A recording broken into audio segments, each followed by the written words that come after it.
Good morning students, welcome back to our online science class. So today we will discuss about the last part of the chapter, changes involve loss or gain of energy. So let's start. A change in energy take place when a physical or chemical change occur. जब भी ये process होते हैं physical या chemical change के, तो वहाँ पे जो एक एनर्जी जो है वो या तो एमिट होती है या एब्जॉर्ब होती है. एनर्जी इज आइदर टेकन, यानी कि या तो एब्जॉर्ब होगी या फिर क्या होगा, गिवन आउट, या फिर एमिट होगी, ठीक है, रिलीज होगी by a substance undergoing a change. जो भी सब्सटेंस जो अंडरगोज कर रहे हैं उस प्रोसेस में. By this we mean that heat और लाइट इज आइदर एब्जॉर्ब और emit by a substance during a physical और केमिकल चेंज. यानी कि इस तरीके से हम कह सकते हैं कि हीट या लाइट जो है वो एब्जॉर्ब होती है या एमिट होती है सब्सटेंस के थ्रू ड्यूरिंग अ फिजिकल और केमिकल चेंज, ठीक है. Now changes in state. A solid has to be heated और a solid absorb heat. Solid क्या होता है, जब हीट होता है, और अ सॉलिड एब्जॉर्ब हीट, या सॉलिड हीट एब्जॉर्ब करता है इन ऑर्डर टू मेल्ट, पिघलने के लिए, मेल्ट होने के लिए. सिमिलरली अ लिक्विड, इस तरीके से लिक्विड है वो भी हीट को एब्जॉर्ब करता है ताकि वो वेपर में चेंज हो जाए. ऑन बीइंग कूल्ड, और कूल्ड होने के लिए जो लिक्विड होता है वो क्या करता है, चेंज इनटू सॉलिड. लिक्विड जो है वो सॉलिड में चेंज हो जाता है और गैसेज जो है वेपर में चेंज हो जाती है लिक्विड फॉर्म करने के लिए. तो हीट जो है वो क्या गिवन आउट, इस प्रोसेस में तो क्या हीट जो है वो गिवन आउट हो रही है ना. Not this solution, many substance evolve heat. बहुत सारे सब्सटेंस जो हीट को इवॉल्व करते हैं, जबकि जो कुछ अदर हैं वो एब्जॉर्ब करते हैं heat. While dissolving in a solvent, जब उन्हें सॉल्वेंट में डिजॉल्व किया जाता है, घोला जाता है. When you put some glucose, जब आप अपनी टंग पे कुछ ग्लूकोज रखोगे, जो आपकी जो टंग है वो आपको कूल लगने लगता है, ठंडा सा लगने लगता है. जबकि while dissolving in the moisture of the tongue, जबकि जो मॉइस्चर होता है, dissolving in the moisture of the tongue, glucose absorb heat from it. तो क्या होता है, जो ग्लूकोज होता है वो हीट ऑब्जर्व कर लेता है. On the other hand you add bathroom acid to water, heat is evolve. इस तरीके से जब आप एसिड को जब बाथरूम में डालते हो फ्लोर पे, तो जो है हीट क्या इवॉल्व होता है, मतलब रिलीज होता है. बर्निंग, वैन सम, जब कुछ बर्न होता है, जो हीट और लाइट जो है दोनों ही एमिट होते हैं ना, दोनों ही इवॉल्व होते हैं, मतलब प्रोड्यूस होते हैं. Photosynthesis, photosynthesis in green plants take place only in the presence of sunlight. Photosynthesis जो होता है वो ग्रीन प्लांट में आपको पता है कि वो लाइट की प्रेजेंस में होता है. Chlorophyll, the green pigment of leaves absorb, जो ग्रीन पिगमेंट जो क्लोरोफिल है वो क्या करता है, लाइट को एब्जॉर्ब करता है और कार्बन डाइऑक्साइड और वाटर प्रोड्यूस करता है.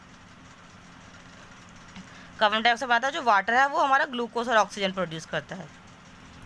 Now types of chemical reaction. There are various types of chemical reaction. बहुत सारे टाइप्स के केमिकल रिएक्शन है. We will discuss some of the important one.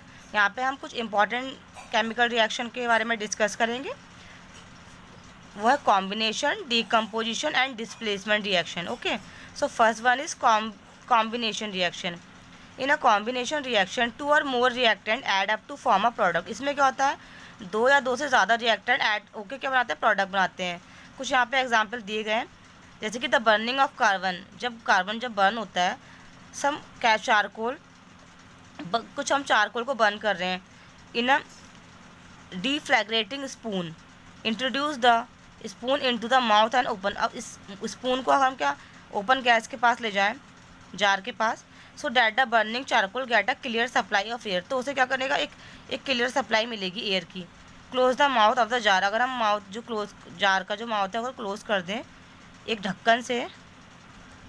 When all the carbon has burn, जब सारा carbon जब burn हो जाएगा, invert the jar and place it in a trout containing clear lime water and open its mouth inside the liquid. Invert the jar, अगर हम उसके अंदर क्या करें, एक लाइम वाटर जो कंटेन करता हुआ कुछ अंदर अगर रखें और उसका माउथ जो है वो ओपन कर दें इनसाइड द लिक्विड, तो क्या होगा, जो लाइम वाटर है वो ऊपर की तरफ, जार में ऊपर की तरफ उठेगा और क्या हो जाएगा, मिल्की हो जाएगा, मतलब मिल्की कलर का हो जाएगा. ये क्या प्रूफ करता है, जो कार्बन डाइऑक्साइड है हैज़ बीन फॉर्म्ड. तो कार्बन डाइऑक्साइड का फॉर्मेशन हुआ है and it is a property of this gas. और जिस गैस की जो प्रॉपर्टी है वो क्या करती है, लाइम वाटर को मिल्की कर देता है ना. So during burning carbon combine with oxygen to the air to form carbon dioxide. तो बर्निंग में क्या होता है, जो कार्बन है वो ऑक्सीजन से कंबाइन होकर कार्बन डाइऑक्साइड फॉर्म करता है, यानी कि C+O2 = CO2. अब the burning of magnesium. Magnesium भी क्या है, एक सिल्वर वाइट मेटल है जो कि एयर के साथ क्या होता है, जल जाता है। से in an open gas jar, एक ओपन गैस जार लीजिए, it burn with a dazzling white, वो एक डैजलिंग वाइट फ्लेम के साथ जलता है।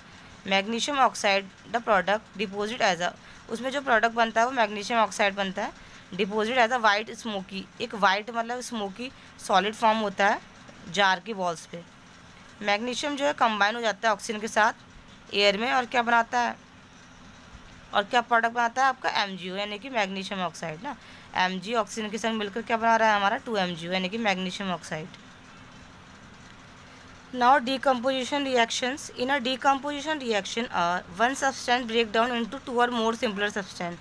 Decomposition में क्या होता है, एक जो सब्सटेंस है वो ब्रेक डाउन जाता है दो या दो से ज़्यादा सब्सटेंस में, ठीक है।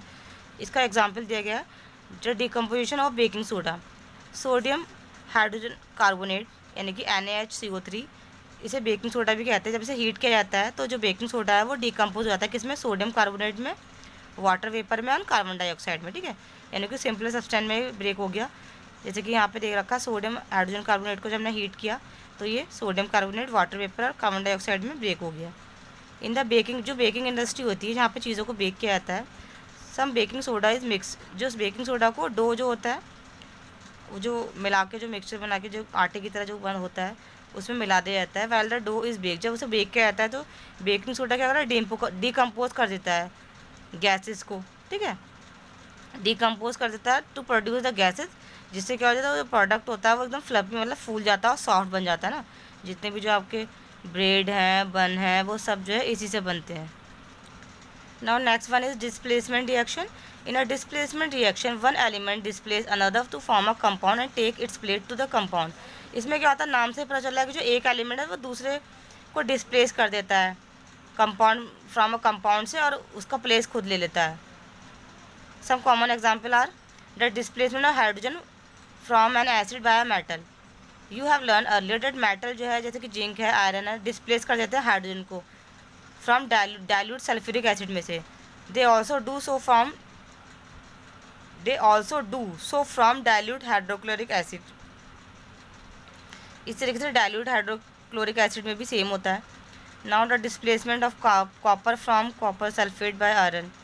जब वैन एन आयरन, जब आयरन का जो नाइफ होता है या नेल होती है, जब उसे कॉपर सल्फेट के सॉल्यूशन में रखा जाता है तो वहाँ पे क्या होता है, there is a brown red deposit of copper over the iron. तो एक ब्राउन रेड कलर की डिपॉजिट, एक लेयर बन जाती है, डिपॉजिट हो जाती है.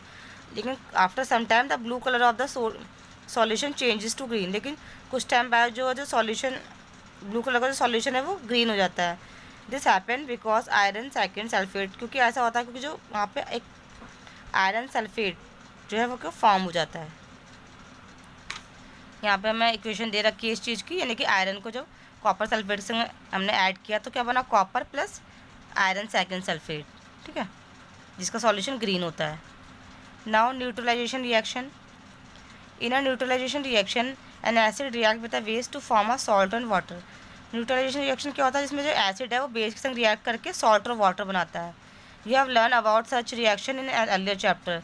ये आप कुछ अर्लियर चैप्टर्स में आप डिस्कस करेंगे और ये ऑलरेडी आप पढ़ भी चुके हैं. So student, your chapter is finish. In next class we will start new chapter. Okay.